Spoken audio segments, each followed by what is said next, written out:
बोलो बोलो भारत माता की जय, माता की जय, माता की जय। BJP BJP BJP BJP Vande Mataram Vande Mataram Vande Mataram. নির্বাচনে আমাদের মনোনীত প্রার্থীকে বিপুল ভোটে জয়। নির্বাচনে আমাদের মনোনীত প্রার্থীকে বিপুল ভোটে জয়।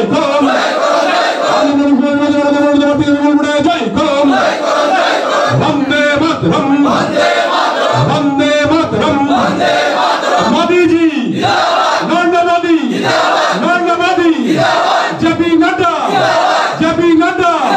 डॉक्टर मानिक शाह राजीव भट्टाचार्य विकास गबर्मा बोलो बोलो भारत।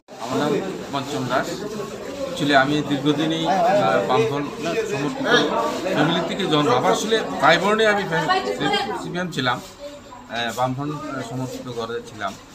তো আজকে দেখলাম অনেক কিছু রিয়েলাইজ করলাম, করার পরে দেখলাম যে না, এই বাম দেশের আর কোনো ধরনের ফিউচার বলতে কিছু নেই, যার ফলে আমার মনের ভিতরে একটা মানে স্বইচ্ছে একটা ইয়ে দাঁড়াইছে যে আমি বিজেপিতে অংশগ্রহণ করব। থ্যাংক ইউ, ধন্যবাদ। ধন্যবাদ, নমস্কার, খুলুমকা। আজকে 29 খ্রিস্টপুর মণ্ডলের মধ্যে এই মহারানী শক্তি কেন্দ্রের মধ্যে আজকে এই হলঘরের মধ্যে একটা যোগদান সভা হয়েছে। 22 ফ্যামিলি, টোটাল 23 ফ্যামিলির 65 ভোটার দীর্ঘদিন বাম সমর্থক ছিল। আজকে আমাদের সঙ্গে মোদিজির সঙ্গে এসে একসঙ্গে কাঁধে কাঁধ মিলে ভারতবর্ষে এক ভারত শ্রেষ্ঠ ভারত করার জন্য ওরা এসেছে। ওনাদেরকে আমি ধন্যবাদ জানাই এবং ওনাদেরকে স্বাগতম জানাই। আগামী দিন আমরা এক ত্রিপুরা শ্রেষ্ঠ ত্রিপুরা করব, এক বিধানসভা, এক কৃষক বিধানসভা করব। আমরা একসঙ্গে কাঁধে কাঁধ মিলে কাজ করব। এখনও যারা আমাদের বাম বন্ধু এবং কংগ্রেসে আসেনি তাদেরকে আমি আহ্বান করব, আসুন একসঙ্গে কাজ করব, ভারতবর্ষকে এক ভারত শ্রেষ্ঠ ভারত করব। সবাইকে নমস্কার। আগামী এই লোকসভা 2024 লোকসভা নির্বাচন আমাদের পূর্ব ত্রিপুরার ক্যান্ডিডেট প্রীতি সিং দেববর্মাকে ওনাকে বিপুল ভোটে জয়যুক্ত করার জন্য ওনারা এসেছেন, তার জন্য আমি ওনাদেরকে ধন্যবাদ জানাই। আগামী লোকসভা নির্বাচন জয় হবে তো হবে, একদম ইতিহাস তৈরি করবে। আগামী এই লোকসভা নির্বাচন আমরা মোদিজিকে এই ত্রিপুরা রাজ্যে 2টা সিট আমরা উপহার দেব। মোদিজিকে একদম 100% উপহার দেব, গ্যারান্টি সহকারে উপহার দেব। সবাইকে নমস্কার, ধন্যবাদ। স্যার বরক বাজাগানে সকলকে আমি আন্তরিক ভালোবাসা এবং ধন্যবাদ জানাই, কারণ আপনারা টাইমলি সময়ে আপনারা এসেছেন, তার জন্য আপনাদেরকে ধন্যবাদ জানাই। আজকের সভার সভাপতি তথা এই শক্তি কেন্দ্রের যিনি প্রমুখ এবং সমস্ত আমার লিডার্স এবং সামনে বসে আমার মা বোন, আমার সকল কার্যকর্তা এবং যারা এসেছেন তাদেরকে আমি ধন্যবাদ জানাই। আজকে আমরা জানি যে আগামী 2024 লোকসভা নির্বাচন আগামী 26 তারিখ হবে আমাদের এই পূর্ব ত্রিপুরার মধ্যে। ক্যান্ডিডেটের নামও জেনে গেছি, আমরা সিপিএম এর ক্যান্ডিডেটের নামও জেনে গেছি। আমরা শুধু আমাদের কাছে একটা রিকোয়েস্ট, পাস তো হবেই, আমরা রেকর্ড নজির সৃষ্টি করব এই পূর্ব ত্রিপুরাতে। যিনি এই ক্যান্ডিডেট হয়েছেন উনি আমাদের ফ্যামিলির রাজকন্যা প্রীতি সিং দেববর্মা। ওনার বিয়ে হয়েছে ছত্তিশগড়। ওনার হাজব্যান্ডও 2বারের এমএলএ, আমাদের বিজেপির এমএলএ। রাজ ফ্যামিলির পরিবার ওরাও।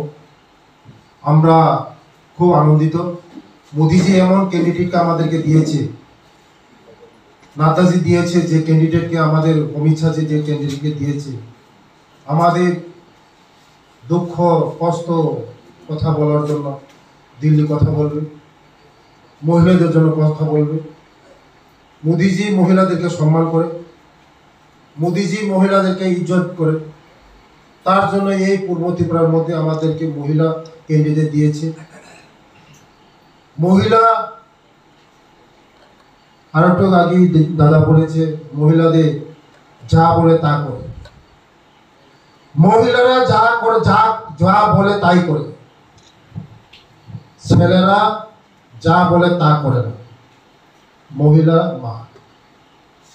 মা যা বলে তাই করে, তার জন্য মহিলা আলাদা। গত 2023-এর নির্বাচনে, এই নির্বাচনে আমাকে যারা জিতিয়েছে মহিলাদের আমাকে প্রচুর, সবচেয়ে হাইয়েস্ট ভোট দিয়েছে মহিলা, সবচেয়ে হাইয়েস্ট ভোট দিয়েছে এই কৃষ্ণপুরে আমাকে মহিলারা। তার জন্য আমি মহিলাদেরকে ধন্যবাদ জানাই। সব মা আমাকে প্রতিশ্রুতি দিয়েছে, বাবু তোমাকে ভোট দেব। আমি ভোট পেয়েছি মহিলাদের, আমি তার জন্য আমি নমস্কার মহিলাদের। আমাদের সরকার 33% সংরক্ষণ করেছে মহিলাদের জন্য। আগামী দিন আপনারা প্রধান হবেন, চেয়ারম্যান হবেন, মেম্বার হবেন, সংরক্ষণ আপনাদের সংরক্ষণ 33% সংরক্ষণ করেছে। আমাদের এমএলএ এখন এই পবিত্র বিধানসভা মহিলার সংখ্যা সবচেয়ে বেশি, মহিলাদের সংখ্যা। তেলিয়াপাড়া দিদি, কল্যাণী দিদি, আর ওইদিকে শান্তনু চাকমা আছে, সুরমা দিদি আছে, স্বপ্না দাস পাল আছে। মহিলা আমাদের ইজ্জত করি আমরা, আমাদের সরকার। তাই আমাদের ক্যান্ডিডেট মহিলা ক্যান্ডিডেট। বিগত দিন আপনারা সবাই দেখছেন, যারা আজকে যারা বন্ধুরা এসেছেন, 35 বছর এক লাগাতার শাসন করেছে। এই কৃষ্ণপুরে খগের জমাতে এক লাগাতার 6 বার, 6 টাইম, এক লাগাতার 6 বার। মন্ত্রী কতবার? 4 বার, 4 টাইম, এক লাগাতার 4 বারের এমএলএ, 4 বারের মন্ত্রী, 6 বারের এমএলএ। কৃষ্ণপুর সবচেয়ে গরিব এরিয়া, এই কৃষ্ণপুর বিধানসভা।